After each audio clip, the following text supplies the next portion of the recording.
കുറച്ചു നാളത്തെ ഇടവേളയ്ക്ക് ശേഷം നമ്മുടെ ബ്ലാസ്റ്റേഴ്സ് വീണ്ടും ഒരുങ്ങുകയാണ്. ഒരാൾക്ക് പരിക്ക് മാറി വരുമ്പോൾ അടുത്താൾ പരിക്ക് പറ്റി പുറത്തു പോകുന്ന നമ്മുടെ മാത്രം നിർഭാഗ്യം ഇന്നും നമ്മളെ വിടാതെ പിന്തുടരുന്നുണ്ട്. അഡ്രിയാൻ ലൂണ എന്ന നായകന്റെ അസാന്നിധ്യം വളരെ ആഴത്തിൽ ആഘാതമേൽപ്പിച്ചിരുന്നുവെങ്കിലും ഒന്നിച്ചുള്ള പ്രയത്നം ഇന്നും ടേബിളിന്റെ തലപ്പത്ത് തന്നെ സ്ഥാനമുറപ്പിക്കുന്നു. എന്നാൽ അയാളുടെ തിരിച്ചുവരവിൻ്റെ നാൾ കുറിച്ചു വയ്ക്കുവാൻ സാധ്യമല്ലാത്തത് കൊണ്ട് തന്നെയായിരുന്നു ഫെഡർ എന്ന പുതിയ അവതാരത്തെ ബ്ലാസ്റ്റേഴ്സിന്റെ ക്യാമ്പിലേക്ക് ക്ഷണിക്കപ്പെടുന്നത്. ഇതുവരെ കണ്ടതും കേട്ടതും വെച്ച് അയാൾ സൃഷ്ടിക്കാൻ പോകുന്ന നിമിഷങ്ങൾ ഹൃദയത്തിലേറ്റുവാൻ കാത്തിരിക്കുന്ന ആരാധകർ ഒരു വശത്തും ഈ ക്ലബ് എന്താണെന്നും തൻ്റെ ഇമ്പോർട്ടൻസ് ഇവിടെ എന്താണെന്നും മനസ്സിലാക്കിയ ഫെഡോർ സിർനിച്ച് മറുവശത്തും നിൽക്കുമ്പോൾ അതിൻ്റെ റിസൾട്ട് തികച്ചും അൺപ്രഡിക്റ്റബിൾ തന്നെയാകും.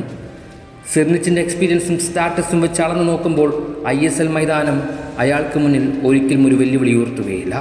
പക്ഷേ പലപ്പോഴും പലരും പയറ്റി പരാജയപ്പെട്ട ISLൻ്റെ മറ്റൊരു മുഖം കൂടി നമ്മൾ ഇതിനു മുമ്പും പലതവണ സാക്ഷിയായിട്ടുണ്ട്. ഇതുവരെ ഇന്ത്യൻ സൂപ്പർ ലീഗിൻ്റെ പോയിന്റ് ടേബിളിൽ ടോപ്പേഴ്സായി ഫിനിഷ് ചെയ്തിരുന്ന ബ്ലാസ്റ്റേഴ്സിന് പക്ഷേ സൂപ്പർ കപ്പിൻ്റെ റിസൾട്ടുകൾ അത്ര മികച്ചതായിരുന്നില്ല. ആദ്യം വിജയവും പിന്നീട് തുടർന്നുള്ള 2 തോൽവികളും നേരിട്ട അവരുടെ ആ മധ്യനിരയുടെ പോരായ്മയിലേക്കാണ് അയാൾ കടന്നു ചെല്ലേണ്ടത്. തീർച്ചയായും ലൂണയുടെ പകരക്കാരൻ എന്ന ഭാരം അയാളെ പിന്തുടരും. ക്ലബിനെക്കുറിച്ച് അയാൾ ഇതുവരെ മനസ്സിലാക്കിയെടുത്ത ആഴം വെച്ച് തൻ്റെ ബെസ്റ്റ് പെർഫോമൻസ് തന്നെ പുറത്തെടുക്കേണ്ടി വരും.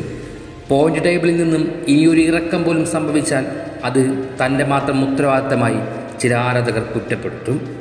മധ്യനിരയിൽ കളിമനഞ്ഞുകൊണ്ട് മുന്നിലേക്ക് പന്തെത്തിക്കുക മാത്രമായിരിക്കില്ല ഫെഡോർ സിർനിച്ചിൻ്റെ ഉത്തരവാദിത്തങ്ങൾ. ഡിഫൻസിലും മുൻനിരയിലും സെറ്റ് പീസുകളിലും ലോങ് റേഞ്ചുകളിലും അയാൾക്ക് ഒരുപോലെ നീതി പുലർത്തേണ്ടി വരും. കാരണം ISL ഭരിച്ചുകൊണ്ടിരിക്കുന്ന നായകൻ്റെ പകരക്കാരനിലേക്കാണ് ആ ജേഴ്സി ആ 32-കാരനെ ക്ഷണിച്ചിട്ടുള്ളത്. എന്നാൽ പക്ഷേ ഒരു ആരാധകൻ എന്ന നിലയിൽ ഒരിക്കലും ലൂണയുടെ പകരക്കാരൻ്റെ വേഷം അയാളിൽ ചാർത്തി വെക്കുവാൻ ഞാൻ ആഗ്രഹിക്കുന്നില്ല. ഫെഡോർ സിർനിച്ച് എന്ന പുതിയ താരത്തിൻ്റെ പെർഫോമൻസുകൾക്ക് മാത്രമാണ് അക്ഷമനാകുന്നത്. പ്രതിരോധങ്ങളെ നിഷ്പ്രഭരാക്കി മുന്നോട്ടായുന്ന ക്വിക്ക് ഷോട്ടുകൾക്ക് സദാസമയം സജ്ജമായി നിൽക്കുന്ന മധ്യനിരയുടെ മുഴുവൻ നിയന്ത്രണവും ഏറ്റെടുക്കാൻ കേൾപ്പുള്ള ഒരു നായകനിലേക്ക് മാത്രമാണ് കണ്ണുകളയക്കുന്നത്.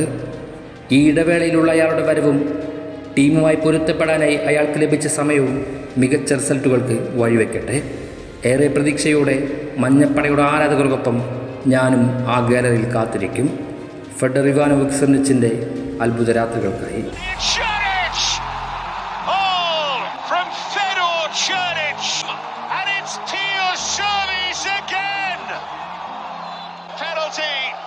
Slammed into the top corner.